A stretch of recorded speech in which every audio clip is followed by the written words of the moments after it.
विद्यार्थियों नमस्कार। मैं नरेंद्र कुमार गुप्ता।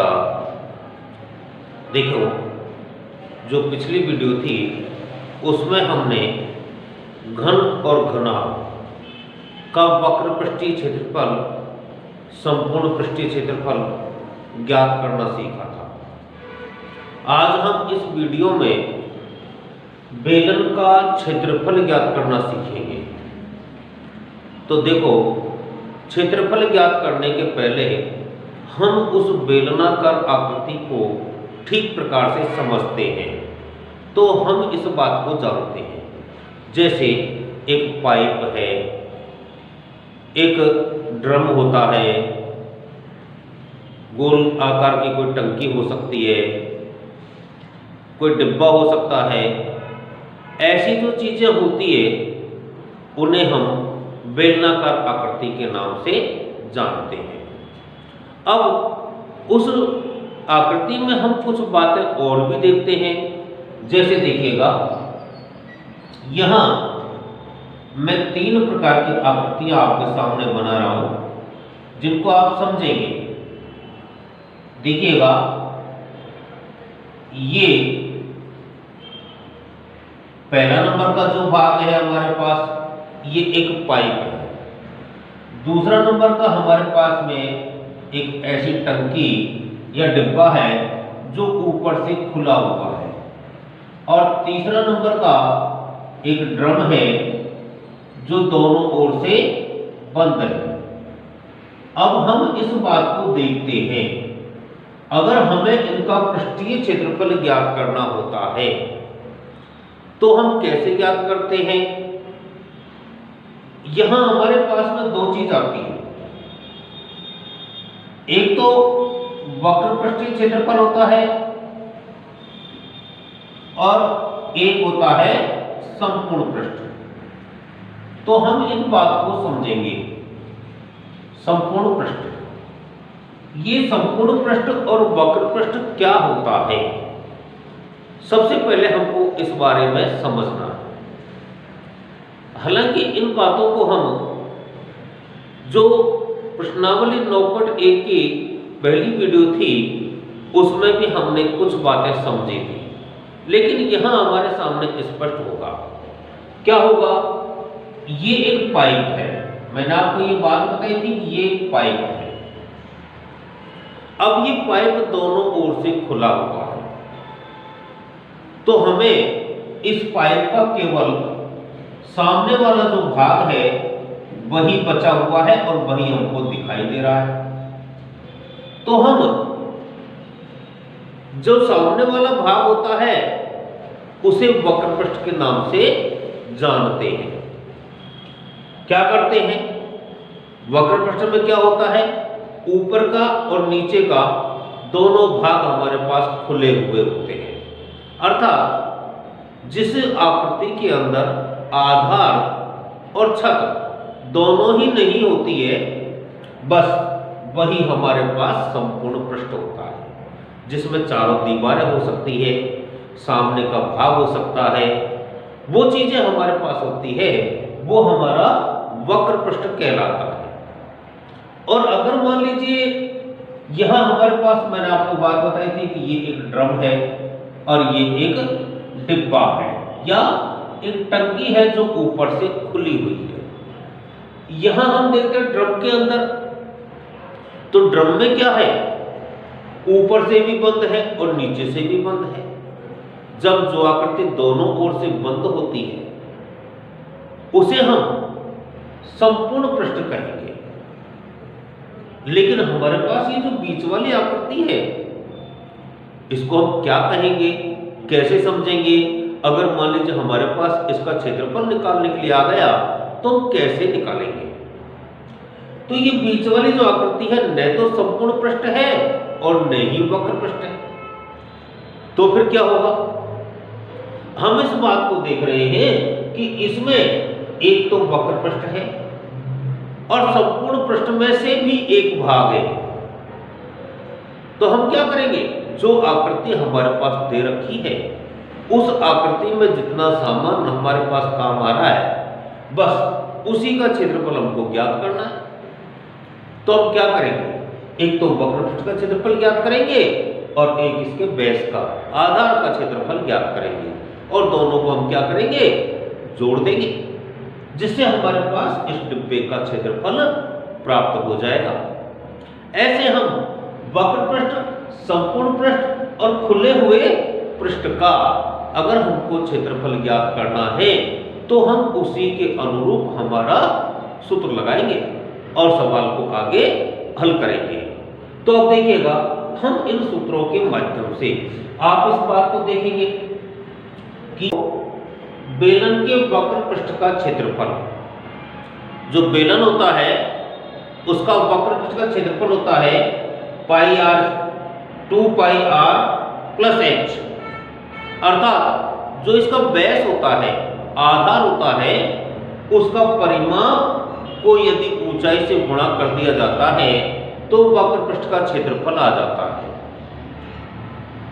इसके बाद में संपूर्ण पृष्ठ का क्षेत्रफल निकालने के लिए हम इस बात को जानते हैं कि जो वक्र पृष्ठ होता है उसमें यदि दो वृत्तों का क्षेत्रफल जोड़ दिया जाता है, क्योंकि नीचे का भाग भी वृत्त होता है और ऊपर का भाग भी वृत्त होता है, तो यदि हम उसमें दो वृत्तों का क्षेत्रफल जोड़ देते हैं तो हमारे पास में ये संपूर्ण पृष्ठ का सूत्र हो जाता है।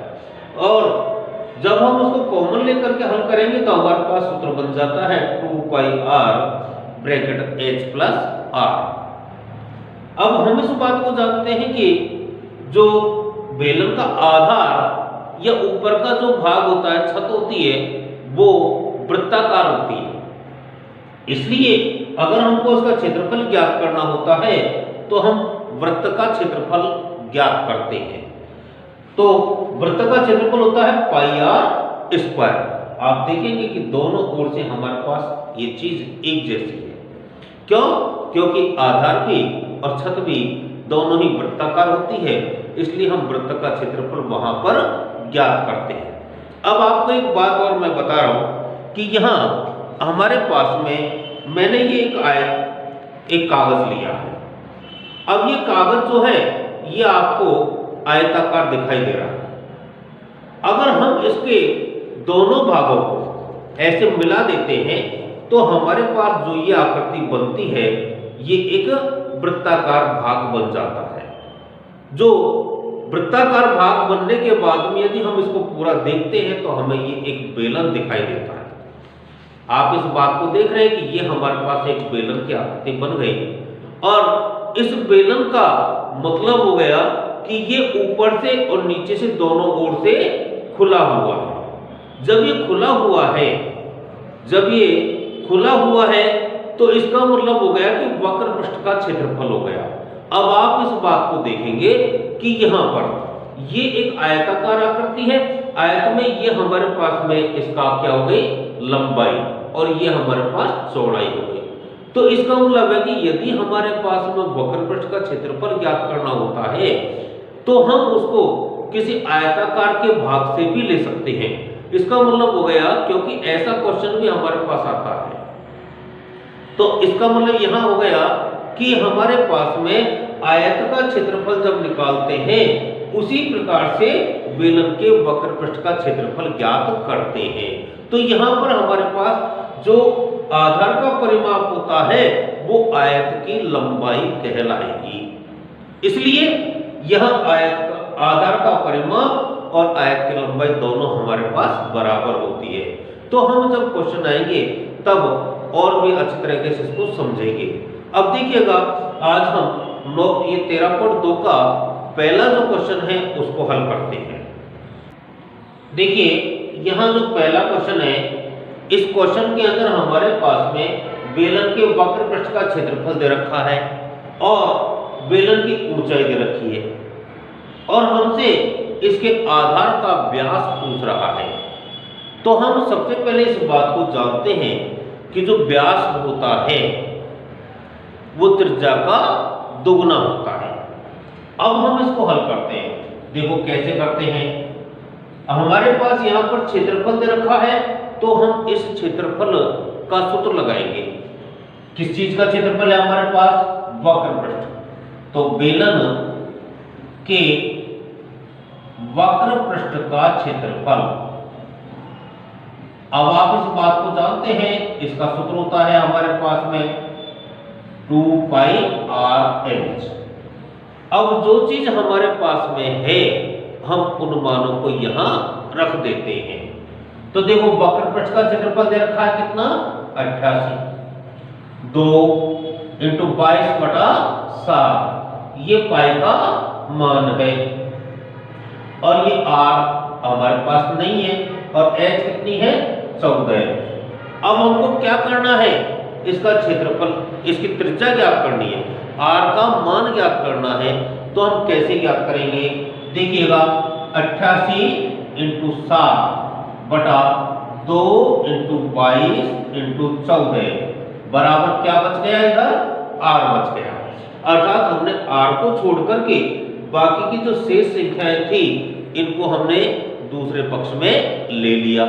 अब हमें क्या करना है, देखो ये 7 से 14 को काट दिया 2 बार, फिर छोटी छोटी संख्याओं से हम काट देते हैं।